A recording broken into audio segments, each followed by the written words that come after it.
సిద్ధప్ప తాత్వికత గురించి తెలియజేశారు. వరకవి సిద్ధప్ప అనేకమైనటువంటి తాత్విక వేదాంతానికి సంబంధించినటువంటి అంశాలు, నీతికి సంబంధించినటువంటి అంశాలు, సామాజికమైనటువంటి అంశాలు ఎన్నో కూడా తాను చెప్పడం జరిగింది. వరకవి సిద్ధప్ప ప్రచురించినటువంటి పుస్తకాలే కాకుండా ఈ మధ్య కాలంలో కొంత వాళ్ళ చిన్న కుమారుడు మాణిక్యలింగం గారు కొన్ని భజన కీర్తనలు సేకరించి ఇవ్వడం జరిగింది.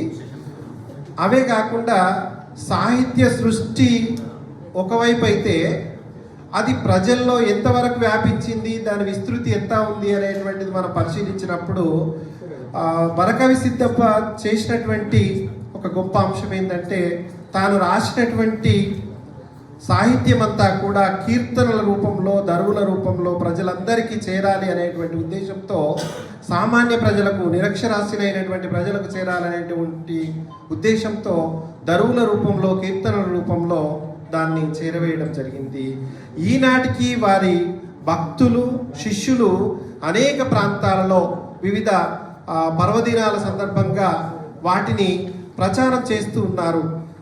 వివిధ ప్రాంతాలలో ఆశ్రమాలు స్థాపించుకొని ప్రత్యేకమైనటువంటి భజన కార్యక్రమాలు నిర్వహిస్తూ సమాజంలో వారి తత్వాలను ప్రచారం చేస్తున్నట్టుగా మనము ఈనాటికి చూడవచ్చు.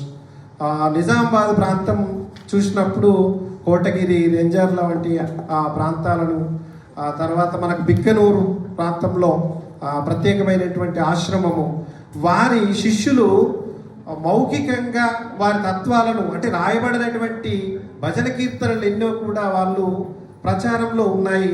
వారి కీర్తనలన్నీ మనం మౌఖిక సాహిత్యం ద్వారా తెలుసుకోవచ్చు. ఒక దరువు ఆలాపించండి. లేదు మేడం. ఈ అవకాశం కల్పించినందుకు రాజరాజేశ్వర డిగ్రీ కళాశాల అధ్యాపక బృందం, కళాశాల ప్రిన్సిపల్ గారికి, ప్రాచీన సాహిత్య విశిష్ట అధ్యయన కేంద్రం వారికి కృతజ్ఞతలు తెలియజేస్తూ సెలవు. Thank you sir.